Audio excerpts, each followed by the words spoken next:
Энэ асуудлыг бол 2024 оны 10 сард бол анх яг энэ савны зорилттой барилгыг цэцэрлэг болгон худалдаж авах гэж байна гэдэг мэдээллийг анх харсан. Тэгээд за арай ч үгүй байлгүй дээ. Энэ сонгуультай холбоотой л ийм асуудал байх гэд өнгөрсөн. За тэгээд өнгөрсөн оны 12 дугаар сард би илүү дэлгэрэнгүй мэдээллийг олж авсан. Тэгээд тухайн үед бол 19 сарын 20-ийн үеэр засаг дарганы хамгийн газар болон Харганы ус констракшн компани гэрээ байгуулсан байсан. Тэгээ гэрээнийхэн зүг заалт нь 2024 онд багтаагаад нийт гэрээний санхүүжилт буюу 780 сая төгрөгийг шилжүүлэх гэсэн зүйл заалттай байсан. Тэрийг олж мэдсэн даруйда би маш олон төрлийн судалгаа хийсэн. Улсын бүртгэл, газрын харилцаа, барилга хот байгуулалтын газар гэх мэтчлэн яг нөгөө нэг тухайн барилгыг эхлүүлэх зөвшөөрөл өгөх, дараа нь улсын комисс хүлээж авах эрх бүх этгээдүүдтэй ерөнхийдөө олж очиж уулзсан гэсэн үг. За эндээс яг яасан мэхээр хамгийн ихэнд газрын албар руу ороход тухайн барилгын эхлэх зөвшөөрөл аваагүй. Тэгээд тухайн үед ерөнхий архитектор хийжсэн хүн бол огт зөвшөөрөл өгөөгүй гэдгийг хэлсэн. Тэгээд газрын мэдээллийн сангаас, барилгын мэдээллийн сангаас шүүгээд үзсэн чинь ямар ч тийм мэдээллийн санд бүртгэгдээгүй. Улсын комисс хүлээж аваагүйсэн.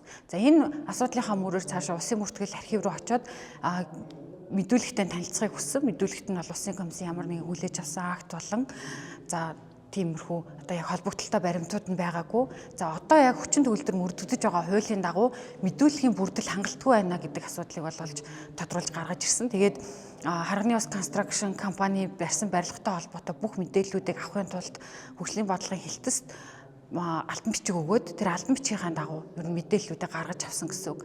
Тэгээ хамгийн гол асуудал нь гэх юм бол зөвхөн одоо жаргалан цуманд цэцэрлэгийн хүртээмжийг сайжруулах нэрийдлэр зориултын бус барилгыг цэцэрлэгийн барилга болгон худалдаж авах гэж байгаад эмэгтэй хүнийхээ хувьд ялангуяа ээж хүний хувьд бол маш их эсэргүүцсэн.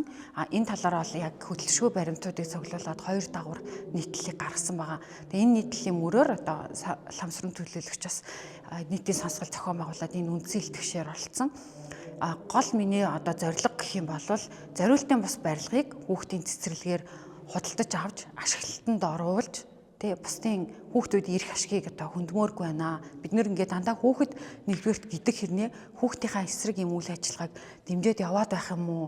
Нэг одоо саавныг худалдаж аваад цэцэрлэг болгочвол дараагийн аль саавныг худалдаж аваад цэцэрлэг болох юм бэ те? Энэ жишг ингээд завхралгад цаашаага тогтоод явчих юм шүү гэдэг бодолтойгоор ер нь бол нэлээд эсэргүүцэлтэй байсан. Тэгээд анханасаа юмны уг суурийг ухаад үзвэл уг үндсээсээ эхлээл бүх асуудалтай байгаа. Эхлэх зөвшөөрөл аваагүй барилга, улсын комисс хүлээж аваагүй барилга.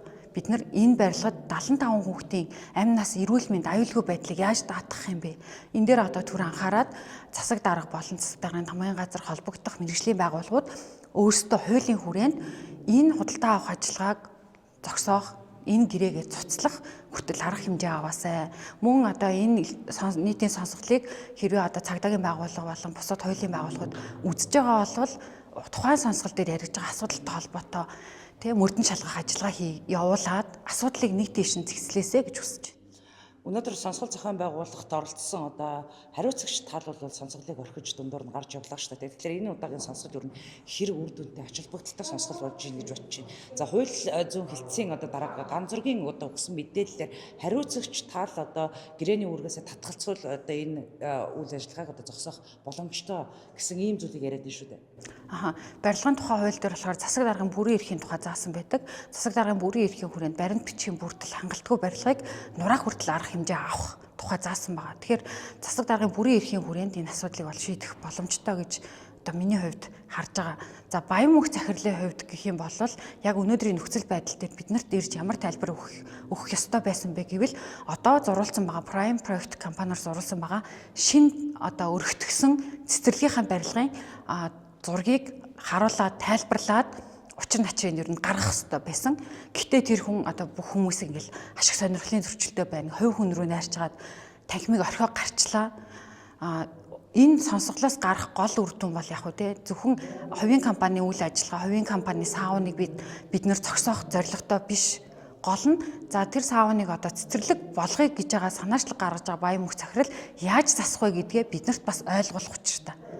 Тэгтэл одоо өнөөдөр яг хөрөнгө оруулалт хөгжлийн бодлогын хэлцээ ахлах мэргэжилтэнч тэр хинж тэр ажлын даалгавар дээр гарсан даалгавраа ярихгүй. Дээр нь тэр батлагдсан зургийг нь ерөнхий архитектор нь батлаагүй байхад гэрээгээ байгуулсан гэдэг.